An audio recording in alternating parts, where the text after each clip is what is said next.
Now tell me this. You've got wrestling on this side, you've got horror on this side. They're colliding together. And did this turn out okay or not? We're going to check out Dark Match next on Real Dead. Let's go.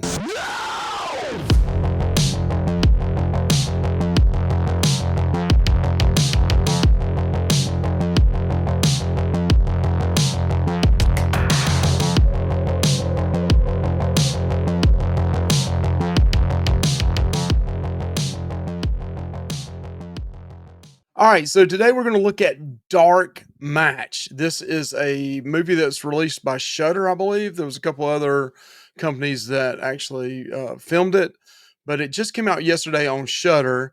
And listen, I'm a big fan of wrestling back in the day in the 80s and 70s and 80s and 90s. Kind of got out for a little while, got back in a little bit, but I'm not a diehard. But listen, I do like the old school wrestling, and what's happened in the past. Back in the days of Ricky Steamboat, Ric Flair, and kind of the NWA days, the Wolfpack days here in the Carolinas. But yeah, I like wrestling from back in the day, and I love horror movies. So when I saw that there was a movie coming out and Chris Jericho was in it as well, I was like, this has got to be pretty decent, right? So today we're going to look at the movie itself. This is a spoiler part, and we're going to score it in 5 categories. We're going to try something new on our channel. It's first time doing it, and we'll go through each category and score it as we go. So, hey, let's look at the synopsis of this movie. I'll go ahead and share that now, and we'll see what Rotten Tomatoes is giving us start now. All right, as you can see, starting out, it's got a 67 from the critics. The popcorn meter is from the actual audience. Watch this movie. Doesn't really have a score yet on that. We can also go down here and see who the actors are. You got Lau Dean is the director. You got Sarah Canning, who's in this movie. She plays Kate the Great. You got Chris Jericho, who is the prophet, who also calls himself Diablo in it, or some call him David in the movie.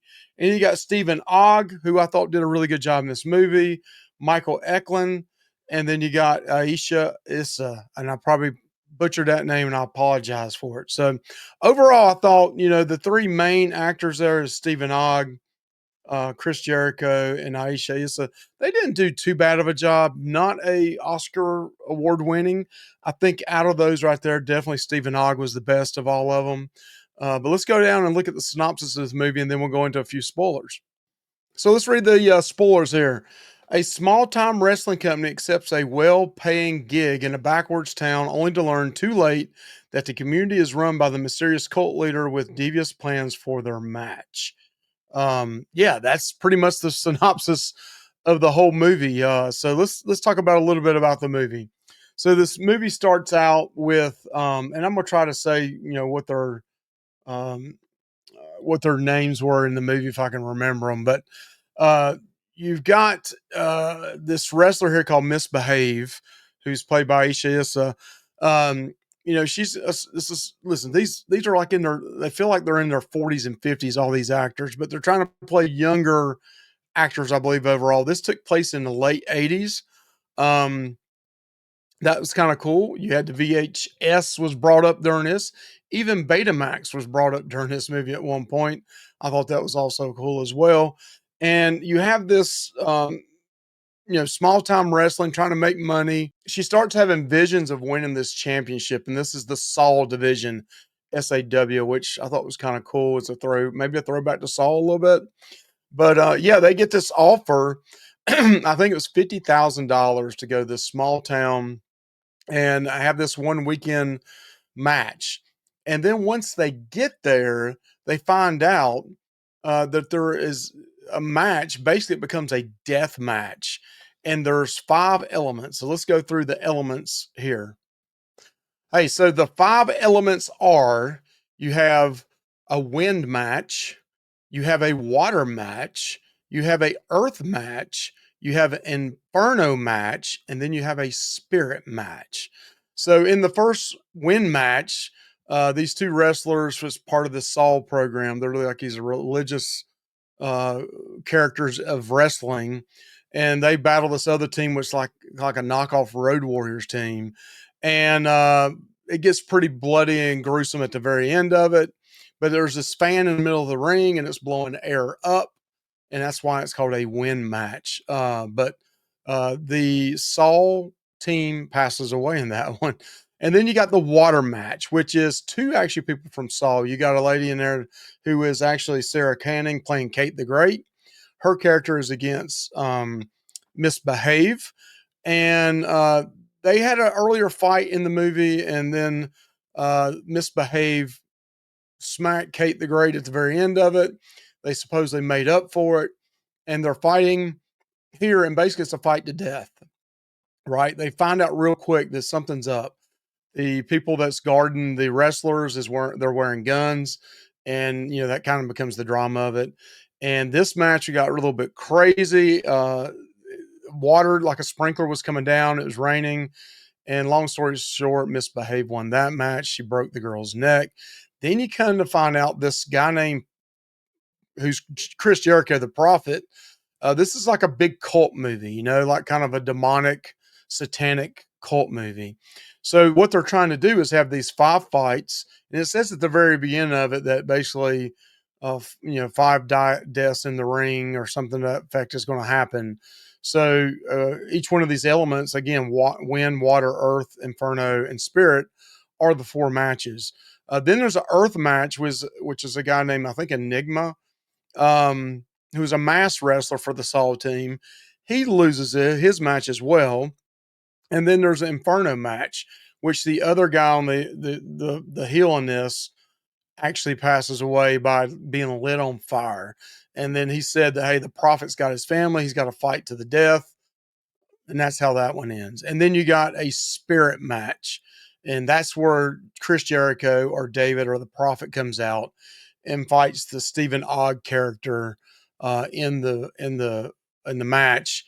And long story short, uh, Misbehave comes back in, helps him win the match, and Chris Jericho gets stabbed in it and kind of gutted up, and that's it. That's a real quick of what happened. And then at the very end, the one of the other characters in here, it's a female lady. She takes all the five bodies, lines them up in a pentagram, and then all of a sudden everything starts going crazy. The manager, Steve Ogg, and Misbehave are driving in a van to get away. The ground cracks, and at the very end, a demon or the devil comes up out of the ground, comes out and says, "Who am I going to fight?" And then Misbehave comes out with some change, and that's kind of how it ends. So let's talk about a little bit more about each one of these categories, and I'll put on here my score of each one of these. Um, I will say this too before we get into scoring. It has some pluses and it definitely has some minuses. Um, I like the 80s feel to it. I like some of the cinematography of it, some of the CGI. Um, but hey, you got these two elements hitting each other. How can it go wrong? But I kind of felt like it did. But we're going to score each of these five categories and then see what the final score was. It's a 1 through 5 scoring, or actually can be down to 0. I mean, zero 0.5 up to 5, and we'll see what the average score is. And I would say, a 2.5 to 3 would probably be average. Anything above that, 2.5, is going to be, above average. So let's go through each one of these one at a time. All right, the first category is story and plot. And basically, what this does evaluates the narrative structure, originality, pacing, and emotional resonance of it. Man, the plot just seems a little weak. This whole cult thing's been done before. I like the idea of the fighting and horror together, but you just don't get enough in with the characters, which is another area later on, like to really pull against them a whole lot. It's just kind of thrown together. It feels like. I really do feel like Stephen Ogg kind of carried this movie. I know he's not. He's really kind of the supporting cast, and Misbehave, which is Ayisha Issa. I think that's her name. Again, I probably butchered that. She does a pretty solid job as well. Chris Jericho, yeah, you've been and seen him in movies. He's okay. But the story and the plot, it just falls short for me. So I'm going to give that a score of a 2. So the direction, number two area of this is direction, and that is the vision, the storytelling ability, and the execution. Again, this one just falls up short on me. I mean, it kind of has a good basis for it, but it just, you don't get enough depth of the characters to really care a whole lot about them. Um, and I just, the storytelling is just, it's just not enough wrestling. It's not enough horror. Really, it's not scary at all. Really, I guess what would make this considered horror is the cult part of it and the blood. Some of the kills are not the greatest. There's nothing there that I like. Man, that was an awesome kill. I can't. I need to go back and see that again. So the direction of this, I'm going to give it probably 1.5 on it. Okay, the next part of this is the acting, focusing on the performance, chemistry, and believability of the cast. So I do think Stephen Ogg, Aisha Issa, um, they did a pretty good job in the movie. I mean, they're the main part of the movie. Some of the other supporting actors, maybe not so much. So I'm going to give this a 3 out of 5 on the acting. But some of the supporting acting was pretty bad. It would be a lot higher if it wasn't for that. So next is cinematography, and this is kind of the looks, the visual style, camera work, lighting, and overall aesthetics. I kind of like the vibe of this going back to the 80s and that kind of feel to it. Again, it's just not some of the greatest CGI in it. And the character at the very end, if the devil he looks okay, but you can definitely tell it's wasn't practical. And it just, I mean, there may have been a little bit of that practical, but there was definitely some CGI as well. I'm going to give this one 2.5. And the music and sound for this. So I actually like the music and the sound. They went way back to the 80s, pulled out some old songs and stuff in it. Um, I do think it kind of brought it in at the very end of the movie is a really cool song. It's kind of a gospel country song, which is cool to watch at the very end of it, talking about how Satan is real and blah, blah, blah. But I kinda like it, man. It had some Kiss in this movie, had some other good soundtracks from back in the '80s, some pop, some heavy metal. So I actually like the soundtrack on this. I'm gonna give it 3.5. Alright, guys, now we're gonna look and see, what the final score is. Alright, guys, here we got our final score. It got a 2.5 out of 5 stars. That would be a 5 out of 10 if you looked at that in a 10 scale point.